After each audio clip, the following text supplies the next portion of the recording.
नमस्कार। आज हम एक कहानी सुनेंगे। एक ऐसे देश की कहानी जो आज़ादी के बाद बिल्कुल बिखरा हुआ था, गरीब था, लेकिन फिर भी वो दुनिया की सबसे तेजी से बढ़ती अर्थव्यवस्थाओं में से एक बन गया। कैसे? इस सवाल का जवाब छिपा है भारत की पंचवर्षीय योजनाओं की कहानी में। तो चलिए, आज भारत की आर्थिक नींव की इसी कहानी को जरा समझते हैं। तो सवाल यही है, आखिर आजाद भारत ने अपने विकास का ये सफर तय कैसे किया? सोचिए, जरूरतें हजारों थी और संसाधन बहुत ही कम। तो ऐसे में देश ने अपना रास्ता कैसे चुना? चलिए इस कहानी को बिल्कुल शुरुआत से शुरू करते हैं। तो हमारी कहानी शुरू होती है एक आइडिया, एक विचार के जन्म से। और ये कोई छोटा मोटा विचार नहीं था। ये एक ऐसी सोच थी जिसने आजादी से पहले ही भारत के भविष्य की नींव रखनी शुरू कर दी थी। देखिए, ये जो प्लानिंग का आइडिया था ना, ये कोई रातों रात नहीं आया। इसकी जड़ें तो आज़ादी से भी कहीं ज्यादा पुरानी हैं। सबसे पहले 1934 में विश्वेश्वरैया ने अपनी किताब में एक नियोजित अर्थव्यवस्था का सपना देखा। फिर 1938 में सुभाष चंद्र बोस की अध्यक्षता में जवाहरलाल नेहरू के नेतृत्व में एक नेशनल प्लानिंग कमेटी बनी। और बस आज़ादी के बाद इसी सोच ने, इसी विचार ने 1950 में योजना आयोग को जन्म दिया। तो लीजिए, हमारी कहानी का मुख्य किरदार, हमारा हीरो, योजना आयोग यानी प्लानिंग कमीशन। 15 मार्च 1950 को इसे बनाया गया और काम था पूरे देश के लिए विकास का एक रोड मैप तैयार करना। एक दिलचस्प बात यह है कि ये एक नॉन कॉन्स्टिट्यूशनल बॉडी थी। मतलब इसे पावर सीधे संविधान से नहीं मिली थी, बल्कि सरकार के एक प्रस्ताव से बनाया गया था। और हाँ, इसके चेयरपर्सन हमेशा देश के प्रधानमंत्री ही होते थे। अब कहानी आगे बढ़ती है और पहुंचती है उस दौर में जहां एक नए नवेले राष्ट्र ने अपने पैरों पर खड़े होकर विकास की दिशा में अपने पहले बड़े और साहसिक कदम उठाए। ये दौर था पहली पंचवर्षीय योजना का, 1951 से 56। सोचिए, देश अभी अभी बंटवारे की भयानक त्रासदी से गुजरा था। सबसे बड़ी चुनौती, लोगों का पेट भरना। देश में अनाज की जबरदस्त कमी थी, तो लक्ष्य सीधा था, सूखी जमीन को किसी भी तरह हरी भरी फसलों से लहराना। इसलिए जाहिर है, इस योजना की पहली और सबसे बड़ी प्राथमिकता थी कृषि और सिंचाई। और इस लक्ष्य को पूरा करने के लिए भारत ने बड़े बड़े विशाल प्रोजेक्ट्स की नींव रखी। भाखड़ा नांगल, हीराकुंड और दामोदर वैली जैसे शानदार बांध बनाए गए। पता है, नेहरू जी इन्हें आधुनिक भारत के मंदिर कहते थे। और इनका मकसद भी बिल्कुल साफ था, खेतों तक पानी पहुंचाना और बिजली बनाना। इसके साथ ही गांवों के विकास के लिए कम्युनिटी डेवलपमेंट प्रोग्राम भी शुरू किया गया। मतलब ये सब कुछ एक भूखे राष्ट्र को आत्मनिर्भर बनाने की तैयारी थी। अच्छा, जब पेट भरने की चिंता थोड़ी कम हुई, तो अब ध्यान गया देश को मजबूत बनाने पर, आत्मनिर्भर बनाने पर। तो दूसरी योजना यानी 1956 से 61 में फोकस पूरी तरह से पलट गया। अब कृषि से हटकर ध्यान आया भारी उद्योगों पर। ये योजना पीसी महालनोबिस के मशहूर मॉडल पर आधारित थी, जिसका सीधा सा मतलब था, भाई अब देश में ही मशीनें और स्टील बनाएंगे ताकि हमें दूसरे देशों के आगे हाथ ना फैलाना पड़े। सपना था एक मॉडर्न इंडस्ट्रियल इंडिया बनाने का। और इस सपने को सच करने के लिए देश के कोने कोने में बड़े बड़े कारखाने खड़े होने लगे। जर्मनी की मदद से राउरकेला, सोवियत संघ के सहयोग से भिलाई और ब्रिटेन की मदद से दुर्गापुर में विशाल स्टील प्लांट लगाए गए। एक तरह से कहें तो भारत की औद्योगिक रीढ़ की हड्डी तैयार हो रही थी। लेकिन हर कहानी में एक मोड़ तो आता ही है। अब हमारी कहानी में भी एक ट्विस्ट आया। एक ऐसा दौर जहां भारत की बड़ी बड़ी योजनाओं को अपनी सबसे कठिन परीक्षा से गुजरना पड़ा।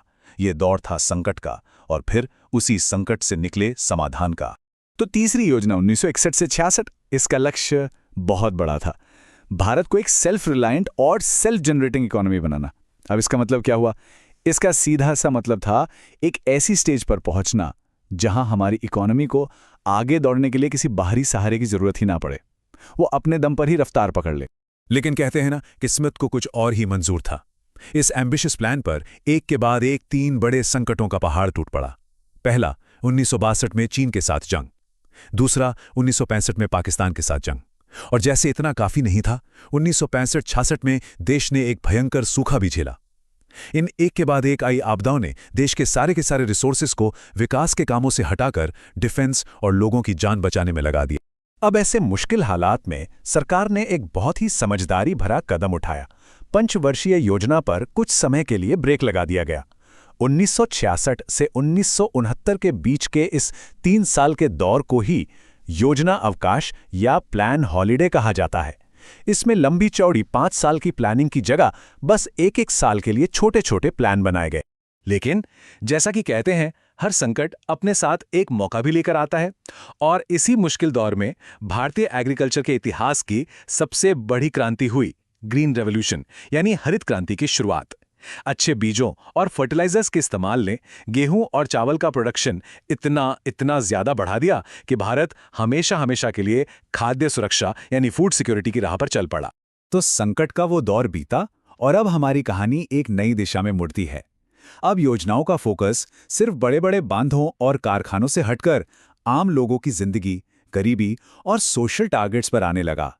5वीं योजना 1974 से 78, इसमें यह बदलाव एकदम साफ दिखाई दिया। इसका एक नारा था जो पूरे देश में गूंज उठा, गरीबी हटाओ। और सुनिए, ये सिर्फ एक नारा नहीं था, ये एक बहुत बड़ा आइडियोलॉजिकल शिफ्ट था। पहली बार बड़े-बड़े बांधों और फैक्ट्रियों के साथ साथ सीधे गरीबी को खत्म करना योजना का मेन टारगेट बनाया गया। लेकिन फिर 70s के आखिर में देश में पॉलिटिकल इंस्टेबिलिटी का एक दौर भी आया। जनता पार्टी की सरकार आई और उसने 5 ईयर प्लान के पूरे स्ट्रक्चर पर ही सवाल उठा दिया। उन्होंने इसे खत्म करके एक नया मॉडल पेश किया जिसे रोलिंग प्लान कहा गया। यह ज्यादा फ्लेक्सिबल था। इसका मकसद था कि भाई हर साल देश की जरूरत के हिसाब से टारगेट बदलो, ये नहीं कि 5 साल के लिए एक ही लकीर पीटते रहो। और फिर आया साल 1991। भारतीय इकोनॉमी की कहानी का ये सबसे बड़ा, सबसे जरूरी टर्निंग पॉइंट था।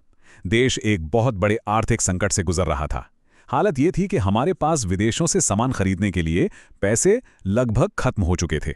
इस संकट ने भारत को अपनी बंद अर्थव्यवस्था के दरवाजे खोलने पर मजबूर कर दिया, और यहीं से शुरू हुआ लिबरलाइजेशन, प्राइवेटाइजेशन और ग्लोबलाइजेशन यानी LPG रिफॉर्म्स का दौर।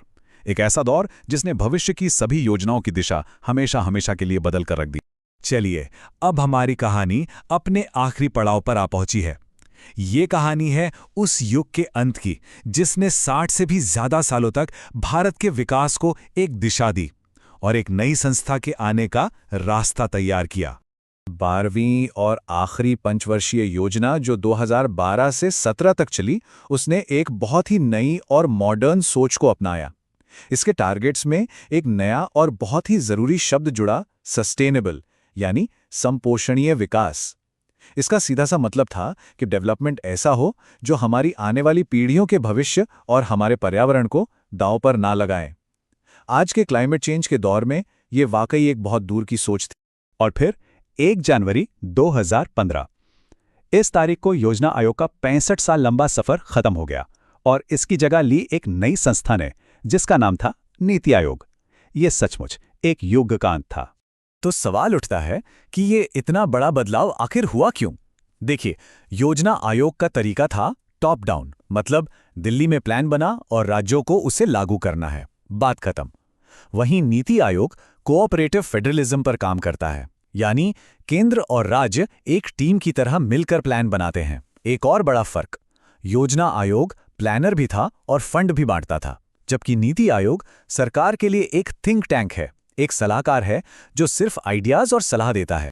तो पंचवर्षीय योजनाओं का वो युग तो अब खत्म हो चुका है, लेकिन एक सवाल पीछे रह जाता है। सोचने वाली बात यह है कि क्या उनकी विरासत, उनकी लेगेसी आज भी भारत को प्रभावित करती है?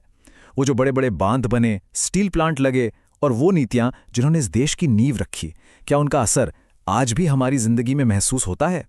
इस सवाल पे जरूर सोचिएगा।